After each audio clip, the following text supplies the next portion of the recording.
আলাইকুম ভাইয়া আপুরা। এক গামলা ভর্তি বাঁধাকপির বড়া, বাইরে কনকনে শীত, গায়ে মোটা কাপড় আর হাতে শীতের বাঁধাকপির বড়া। এই বাঁধাকপির বড়াটা কে বানিয়েছে জানেন? আমার মা বানিয়েছে। দেখেন কতগুলো বাঁধাকপির বড়া বানাচ্ছে। এটা কিন্তু এক পাতিল ভর্তি ছিল। দুই দিকে আমার মা তাওয়াতে তুলে দিচ্ছে, বাঁধাকপির বড়া ভাজতে দিয়েছে দুই পাশে যেন তাড়াতাড়ি হয়। আর এই যে ভেজে আমাকে ডাকতেছে খাওয়ার জন্য। আমার আর কি বলবো, দাঁড়া, স্টপ কর।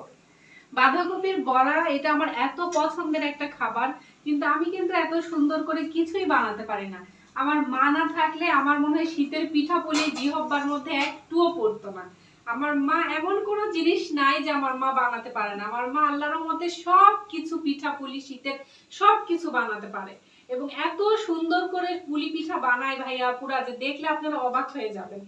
তো এই যে বাঁধাকপির বড়াটা দেখেন, বাঁধাকপির বড়াটাও কিন্তু অনেক সুন্দর হয়েছে। আসলে যার মা আছে ভাইয়া আপুরা, তার চেয়ে সুখী আর কেউ নাই পৃথিবীতে। মায়ের মতো আপন কেউ নাই। মায়ের সাথে কত রাগ করি, কত মাঝে মাঝে ইয়ে করি, কিন্তু তারপরেও যদি একটা বার মুখ দিয়ে বলি যে আম্মা এটা খাবো আমি, তাহলে যতই অসুস্থ হোক, যতই কাজ থাকুক, এটা না খাওয়ায় পর্যন্ত শান্তি পাবে না। এটাই হলো মা।